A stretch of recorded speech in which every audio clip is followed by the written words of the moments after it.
अस्मद्गुरुसमारम्भां यतिशेखरमध्यमां लक्ष्मीवल्लभपर्यन्तां वन्दे गुरुपरम्पराम् ஆழ்வார்கள் வாழி அருளிச் செயல் வாழி தாழ்வாதுமில் குறவர்தாம் வாழி ஏழ்வாறுமுய்ய அவர்களுரைத்தவைகள்தாம் வாழி செய்யமறை தன்னுடனே சேர்ந்து அகலகில்லே நிறையுமென் அலர்மேல் மங்கை உரை மார்பா நிகரில் புகழாய் உலகம் உன்னுடையாய் என்னையாழ்வானே நிகரிலமரர் முனிக்கணங்கள் விரும்பும் திருவேங்கடத்தானே புகழொன்னில்லாவடியேன் உன்னடிக்கீழமர்ந்து புகுந்தேனே அகில புவன ஜன்மஸ்தேம பங்காதிலீலே வினத விவிதபூதௌராதரக்ஷைகதீக்ஷே ஸ்ருதிசிரசி விதீப்தே பிரம்மணி ஸ்ரீனிவாசே பவது மம பரஸ்மின் ஷேமுழி பக்திரூபா श्रीमान वेंकटनाथार्य कवितार्किककेसरी वेदांताचार्यवर्यो मे सन्निधत्तां सदा हृदि எம்பெருமானை குறித்தும் பிராட்டிமார்களை குறித்தும் அவனுடைய அடியவனான சக்கரத்தாழ்வாரை குறித்தும் ஸ்தோத்திரங்களை அருளி செய்த வேதாந்த தேசிகன் கருடாழ்வானை குறித்து அருளி செய்த அற்புதமான ஸ்தோத்திரம் கருட பஞ்சாசத்தி என்பது கருடனை பற்றின 50 ஸ்லோகங்களை கொண்ட ஸ்தோத்திரம் என்பது இதனுடைய பொருள். இந்த தலைப்பினுடைய பொருள். அதிலே கருடாழ்வானுடைய பல பெருமைகளை சொல்லிக்கொண்டு வருகிறவர். அந்த கருடன் அமிர்தத்தை கொண்டு வருவதற்காக செல்லுகிறான் அல்லவா, அதாவது தன்னுடைய தாயாருடைய அடிமைத்தலையை மீட்பதற்காக தேவலோகத்திலிருந்து அந்த அமிர்த கலசத்தை எடுத்து கொண்டு வர வேண்டும் என்பதற்காக இவர் தேவலோகத்திற்கு செல்லுகிறார். அப்படி மேலே பறந்து செல்லுகிறார்.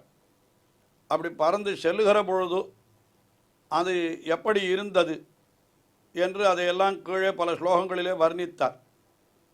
வழியிலே இவருக்கு ஒரு ஆகாரத்திற்காக ஒரு இடம் வேடுவச்சேரி என்று ஒரு இடமாம். அந்த இடத்துல இருக்கக்கூடிய ஜீவராசிகள் அவற்றையெல்லாம் இவர் தனக்கு உணவாக கொள்ளுகிறாராம். இதெல்லாம் புராணங்களிலே தெரிவிக்கப்பட்டிருக்கிற விஷயம். அந்த விஷயத்தை இங்கே எப்படி இவன் உணவாக கொள்ளுகிறான் என்கிற விஷயங்களெல்லாம் கூட இந்த ஸ்தோத்திரத்திலே தெரிவிக்கப்படுகிறது. இப்பொழுது அவர் பறந்து செல்லுகிற காலத்திலே, அதாவது 14வது ஸ்லோகத்தை நாம் இப்பொழுது அனுபவிக்கப் போகிறோம். இந்த பறந்து செல்லுகிற காலத்திலே அந்த கருடனுடைய இறக்கைகள் வேகமாக அப்படி அடித்து கொள்ளுகின்றன அல்லவா, அதனால் என்னென்னலாம் ஏற்பட்டது, அந்த கருடனுடைய சிறகு காற்று செய்யும் பயங்கரமான செயல்கள் எவை என்கிறதை இந்த 14வது ஸ்லோகத்திலே தெரிவிக்கிறார்.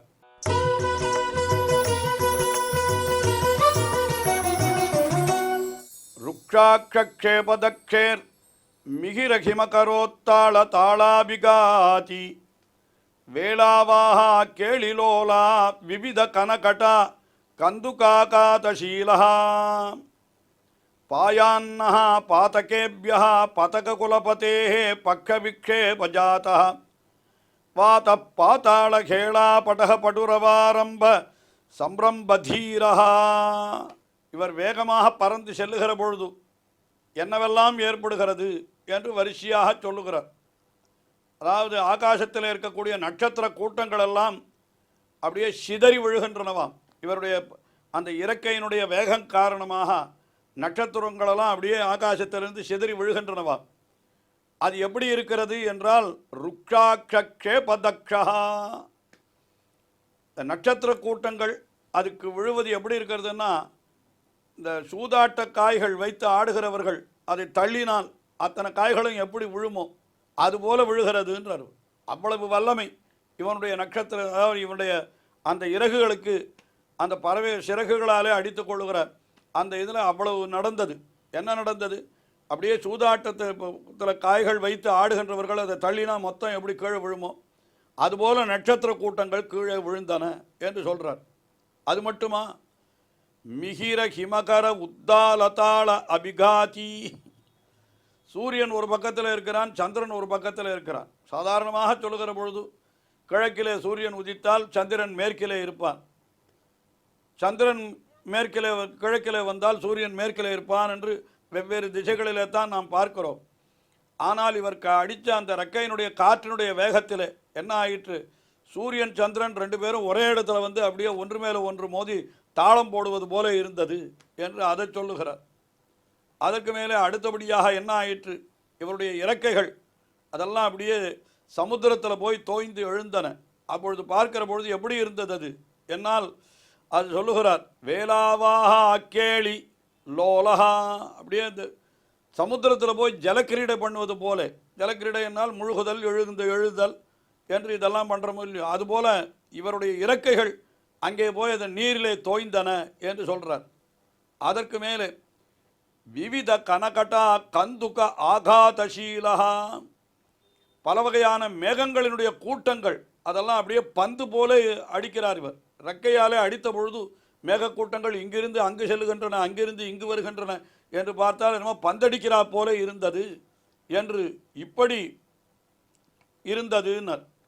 அதுக்கு மேலே இவருடைய ரெக்கை அது படபடக்கிற பொழுது ஏற்படுகிற ஒலி, அந்த சப்தம் எப்படி இருந்தது என்னால் பாதாள கேளா படக பட்டுரவ ஆரம்ப சம்பிரம்பதீரா, அந்த பாதாள லோகத்திலே பட்டகம் என்னும் ஒரு வாத்தியம், பட்டகம் என்னால் நாம் டமாரம் என்று சொல்லுகிறோமே அதுபோல அது ஒரு வாத்தியம். அந்த வாத்தியம் அது டமடமடமடமா என்று அடிக்கும். அந்த வாத்தியம் போல இவருடைய ரெக்கையினுடைய ஒலி, இறக்கைகள் அப்படி பறக்கிற பொழுது ஏற்பட்ட ஒலி அது எப்படி இருந்ததுன்னு கேட்டால் அந்த பட்டகம் என்கிற வாத்தியத்தை ஒலிக்கிறா போலே அப்படி இருந்தது. இதெல்லாம் எத்தாலே ஏற்பட்டதுன்னா பக்ஷ விக்ஷேபஜாத வாதா, இவன் அந்த இறக்கைகளை அடித்து கொள்ளுகிற பொழுது ஏற்பட்ட காற்றினாலே இத்தனையும் ஏற்பட்டது. என்னென்ன ஏற்பட்டது என்று பார்த்தால் என்ன ஏற்பட்டது, நட்சத்திர கூட்டங்களை தள்ளினார், சூரியன் சந்திரனை ஒரே இடத்துல சேர்த்தார், அதே போல் கடற்கரையில் போய் ஜலக்கிரீடை பண்ணுவது போலே பண்ணினார். அவர் பாதாள லோகத்தில் படகம் என்கிற வாத்தியம் ஒலிப்பது போலே இறக்கையினுடைய ஒலிகள் இருந்தன என்று இப்படியெல்லாம் சொன்னாரே. இப்படிப்பட்ட அந்த காற்று அது என்ன பண்ணும், நம்மை பாதகேபியா ஆபாயாத்து, நம்முடைய பாபங்களிலிருந்தும் நம்மை காப்பாற்றட்டும். அந்த கருடனுடைய இறக்கைகளிலிருந்து வெளிப்பட்ட காற்று நம்முடைய பாபங்களை எல்லாம் அடித்து துரத்தட்டும், பாபங்களையும் விலக்கி தள்ளட்டும் என்று இந்த ஸ்லோகத்திலே மிக அற்புதமாக தெரிவித்தார். அதுக்கு அடுத்தபடியாக 15வது ஸ்லோகம். இந்த 15வது ஸ்லோகத்தில் என்ன தெரிவிக்கிறார் என்னால், போகிற பொழுது இந்த வேடுவச்சேரி என்கிற இடத்துல இருக்கக்கூடிய உயிரினங்கள், அது பாம்பு முதலானவது, அது மனிதர்கள் எல்லாவற்றையுமே கூட அவர் உணவாக கொள்வார் போல் இருக்கிறது. அதையெல்லாம் இந்த ஸ்லோகத்தில் அப்படியே அவர் மேலேந்து கீழே வந்து அவர்களை உணவாக கொள்வதற்கு வருகிற பொழுது அங்கே இருக்கிறவர்களெல்லாம் ஐயோ என்ன தெரியவில்லையே, தலையிலே இடி விழுகிறதா, இல்லை நெருப்பு கோலம் வந்து விழுகிறதா, இல்லை மலையே பெயர்ந்து விழுகிறதா, என்னவென்று தெரியவில்லையே என்று கீழே இருப்பவர்களெல்லாம் திகைக்க அவர்கள் அத்தனை பேரையும் இவர் என்ன பண்ணிவிட்டார், விழுங்கி விட்டார் என்று அவருடைய அந்த பெருமை இந்த ஸ்லோகத்திலே சொல்லப்படுகிறது.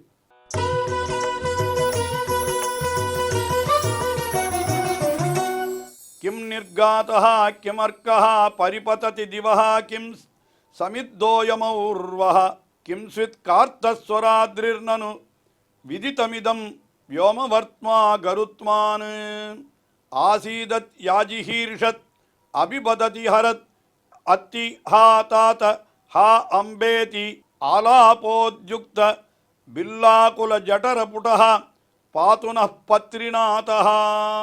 ஆகாசத்திலிருந்து அந்த வேடுவச்சேரிக்கு கீழே இறங்குகிறார் கருடாழ்வான். போகிற வழியில் அங்கே உணவாக கொள்வதற்காக அந்த வேடுவச்சேரியில் இருக்கிறவர்களெல்லாம் திடீரென்று என்னமோ வருகிறதே பெரிய வேகத்தோடு என்னான்னு தெரியவில்லையே என்று அது கருடன் என்று தெரிந்து கொள்ளவில்லையாம். என்ன சொல்கிறார், அது என்ன நினைக்கிறார்கள் அவர்கள் அப்படின்னா, கிம் நிர்காதா, கிம் நிர்காதான்னு பெரிய இடி விழுந்துருதோ, இந்த இடத்துல இடி விழுகிறதோ என்று நினைக்கிறார்களாம். கிம் அர்க்கஹா பரிபததி, அல்லது சூரியனே கீழே விழுகிறானோ தெரியவில்லையே, சூரியன் கீழே விழுகிறானா என்னவென்று தெரியவில்லையே என்று சொல்லுகிறார். அல்லது என்னன்னா கிம் சமித்தோயம் ஔர்வஹா என்னால் அதாவது படபாக்னி என்று ஒன்று சொல்லுவார்கள். கடலினுடைய நடுவிலே ஒரு நெருப்பு கொழுந்து விட்டு எரியுமாம், அது அவருக்கு படபாக்னி என்று பெயர். படபாக்னி தான் வந்து விழுகிறதோ தெரியவில்லையே. கிம் சித் கார்த்தஸ்வரார்த்திர்னு விதித்தமிதம். இல்லை ஒரு மேருமலை வந்து விழுகிறதோ, ஆகாசத்திலிருந்து மேலுமலை வந்து விழுகிறதோ, என்ன விழுகிறதுன்னு தெரியலையே என்று இவெல்லாம் மேருமலையோ என்று நினைக்கிறார்களாம். கடைசியில் என்னன்னா இதெல்லாம் எதுன்னு இப்போ கடைசியில் யோஜனை பண்ணி பார்த்தால் இதம் வியோமோத்மா கருத்மா நனு விதித்தமிதம். ஓஹோ, இது விதித்தமிதம் இப்பொழுது தெரிந்து விட்டது.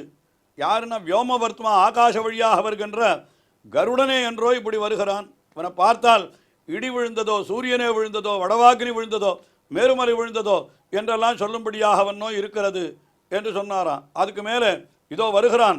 ஆசீததி, இதோ நெருங்கி வருகிறான்.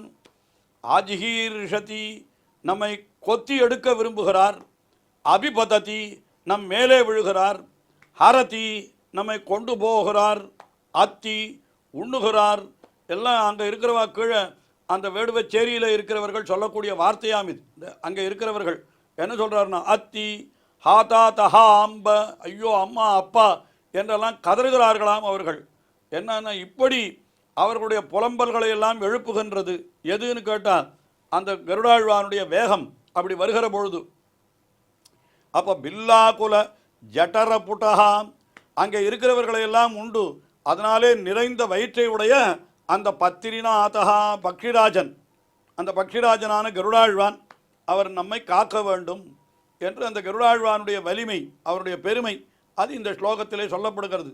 அவர் வந்து மேலேந்து கீழே வருகிற பொழுது அது என்ன இடியே விழுந்ததோ, சூரியனே விழுந்தானோ என்றெல்லாம் நினைக்கும்படியாக, மலையே விழுகிறதோ என்று நினைக்கும்படியாக அவ்வளவு வேகமாக அவர் வந்தார் என்று அதை அங்கே கீழே இருக்கிறவர்கள், அவராலே பாதிக்கப்பட்டவர்கள் இப்படி தெரிவிக்கிறார்கள் என்று இந்த ஸ்லோகத்திலே சொல்லி அவருடைய அந்த பெருமையை, வலிமையை, அந்த சிறப்பை இந்த ஸ்லோகத்திலே நமக்கு காட்டியருளினார் வேதாந்த தேசிகன். தொடர்ந்து அனுபவிப்போம்.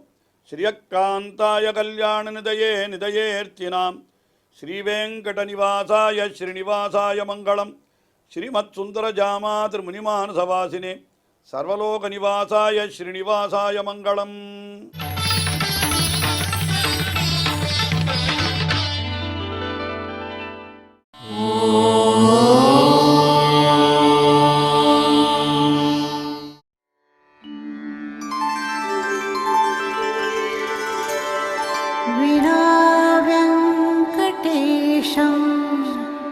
ननाथो ननाथः सदा वेङ्कटेशं स्मरामि स्मरामि.